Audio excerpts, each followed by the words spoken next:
Morning students. In today's class we are going to start with human female reproductive system. So far we had a discussion on human male reproductive system and spermatogenesis. Now we are going to discuss about human female reproductive system. Um, you see, this is the human female reproductive system structure. It is concerned with the formation of ova, fertilization, fetal development and childbirth. All these four major things are happening within this human female reproductive system. Where it is located? It is located in the pelvis region. Got it? It is located in the pelvis region.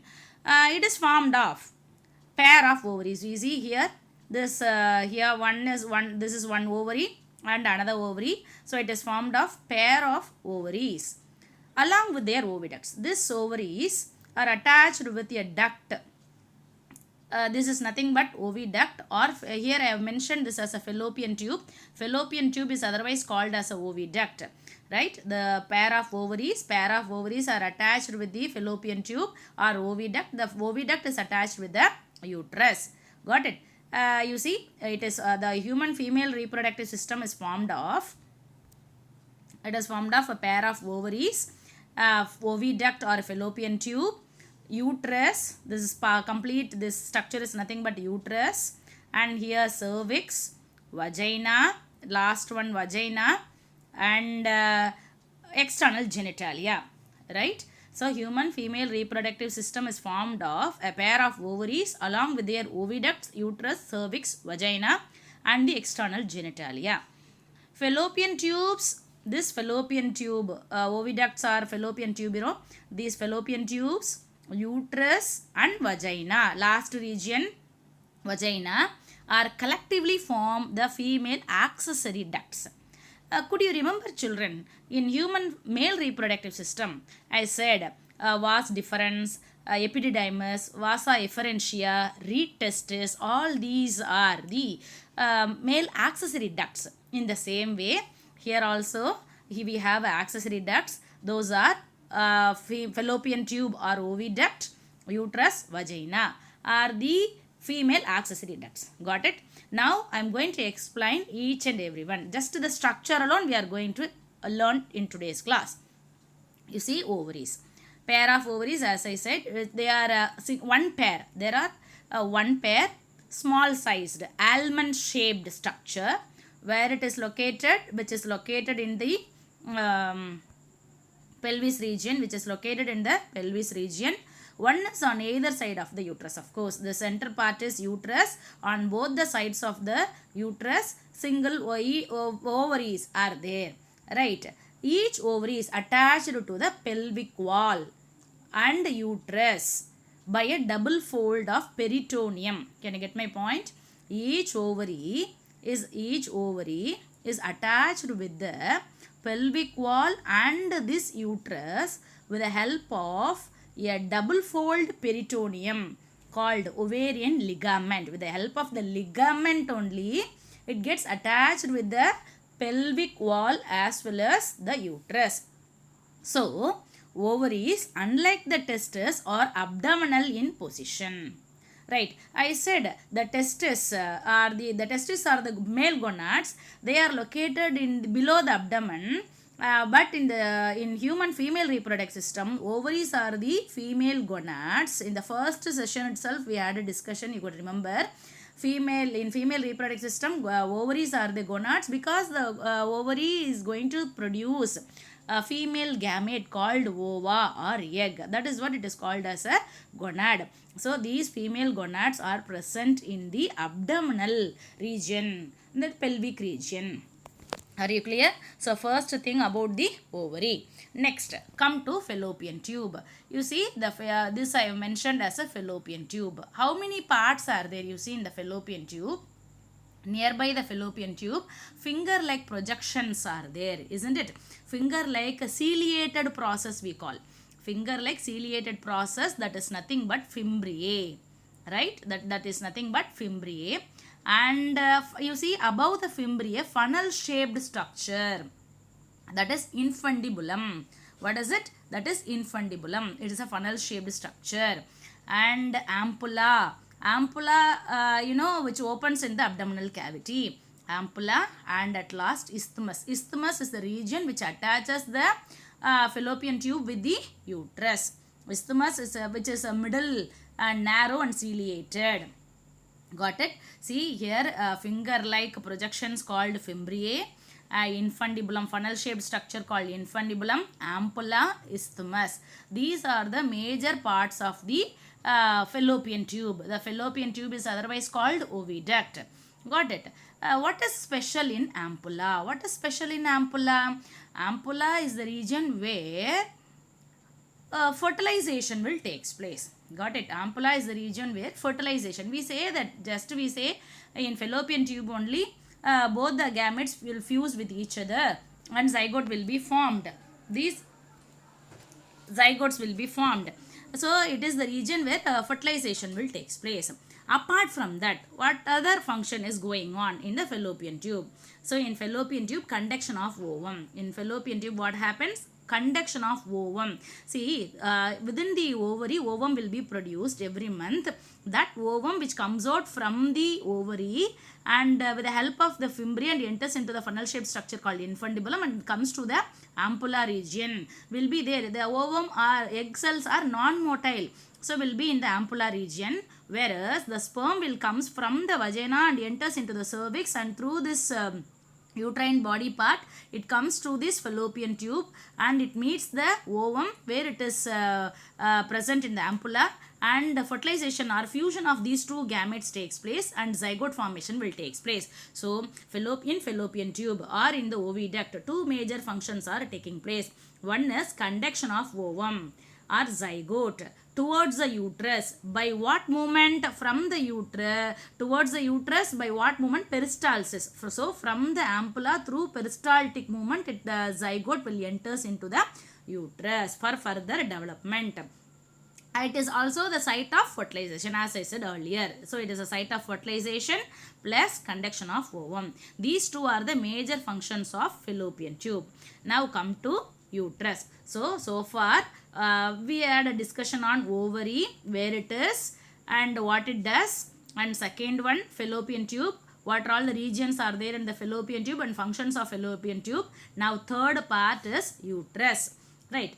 It is a large, hollow, muscular, highly vascular and inverted pear-shaped structure. Can you get my point? Let me repeat it again. It is hollow. You see, inside the uterus, nothing is there. Just it is hollow in nature. Here walls are wall is there, but inside it is hollow, made of muscle. So muscular, highly vascular, which is richly supplied with blood vessels. So vascular. And inverted pear shape, the complete structure, it is inverted pear shape structure, which is where it is located in the pelvis region between the bladder and the rectum. Bladder in the sense urinary bladder and the rectum. Anus, above the anus, rectum will be there, right? So urinary bladder and rectum. So what is the exact location of this uterus? How will we describe the uterus? Uterus is a large, hollow, muscular, highly vascular and inverted pear-shaped structure present in the pelvis between the bladder and rectum. Okay. It is formed of three parts. Again, in the same way, like a fallopian tube, there are three regions formed of three parts. It is formed of three parts. You see this uterine fundus I mentioned here. One is fundus and another one is body part. The center part is body part and the third one is cervix. Got it? So fundus, and this part is nothing but uterine cavity, that is nothing but body part and cervix. There are three major parts are there in the uterus. The fundus is, you see, the fundus is it is an upper dome shaped part. Fundus is nothing but upper region of the uterus, which is dome in shape. And if you come to body part, the body part is otherwise called corpus. C-O-R-P-U-S. Corpus. Body part of the uterus is otherwise called corpus. It is the middle and main part of the uterus. Its wall is formed of outer peritoneal layer.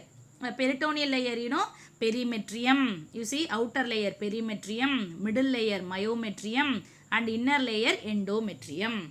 I have mentioned here, you see. See, outer perimetrium, middle myometrium and inner endometrium. What is the special about this inner layer endometrium? What is special about this inner endometrium? You see several folds are there, right, which is richly supplied with the blood vessel. It is made up of smooth muscle fibers. The inner endometrium is made up of smooth muscle fibers and a highly vascular and glandular mucosa is present. Highly vascularized, richly supplied with the blood vessel, right? That is it is known as endometrium. Middle layer is myometrium. We call this a muscular coat. Middle muscular coat. COAT coat. Middle muscular coat called myometrium. Outer peritoneal layer, perimetrium, right? So about body part, what did I say? It is the middle and main part of the uterus. Its wall is formed of three layers: perimetrium, myometrium and endometrium. And the third one, cervix. It is the lower narrow part which opens into the body of the uterus, and the cavity of uterus is called cervical canal. You see, I have mentioned cervical canal here. The cavity of cervix is called cervical canal, and it forms a part of birth canal. At the time of delivery we call a birth canal. So what is the major function of this uterus? Endometrium of the uterus is the site of implantation. Endometrium, in the endometrial layer only the zygotes gets attaches. That's what we call implantation. And fetal growth also takes place during the pregnancy. That's what this hollow region, you know, there the embryo starts to develop. It also takes part in placenta formation.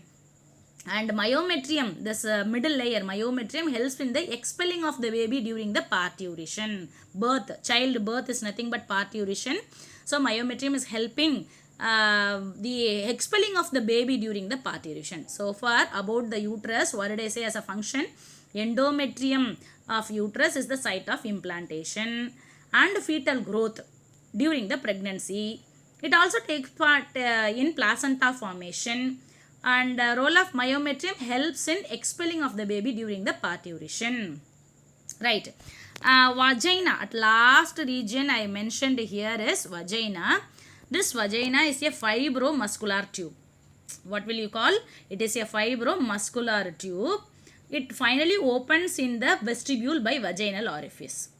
What is the role of this vagina? It acts both as a copulation canal, as it receives the sperm from the penis. Through this vagina only the sperm will enter during the copulation and birth canal. It acts as a birth canal during parturition. Here I can raise one question. In human male reproductive system, I have mentioned nearly 3 glands, accessory glands. Could you remember, children? Seminal vesicle, prostate gland and bulbourethral or Cowper's gland I have mentioned. And accessory ducts I have mentioned. In the same way here in human female reproductive system also, I have mentioned the ducts like a fallopian tube, uterus and cervix and all. And what about gland? Accessory glands are there or not? Yes, of course, is there in the human female reproductive system. That's nothing but Bartholin's gland. What is it? Bartholin's gland. The Bartholin gland is otherwise called bulbovestibular glands. What is it? Bulbovestibular gland. These are the one pair, very small sized glands present one on either side of vaginal orifice. Vagina I said, right? In the vaginal orifice only, nearby the vaginal orifice on both the sides, we have a Bartholin gland. What is the role of this gland? It secretes mucus to lubricate the vagina at the time of mating and parturition. Right, apart from that, one more gland, that is breast. In the next class, we will discuss the structure of the breast and the internal structure of the ovary. Right, and then menstruation and all. So in today's class, we had a discussion only on the structure of human female reproductive system. In human female reproductive system, what did I say? It is made of, or it is formed of, pair of ovaries, oviducts, uterus, cervix, vagina and external genitalia. Are you clear? Pair of ovaries, where it is in the pelvic region. About the function of the fallopian tube I mentioned, and parts of the fallopian tube also I have mentioned, parts of the uterus as well as the functions of the uterus, and at last the accessory gland also I have mentioned. What is the name of the gland? Bartholin. Where it will be? It is a very small in size. One pair is there which is present one on either side of the vaginal orifice. Right. Thank you, students.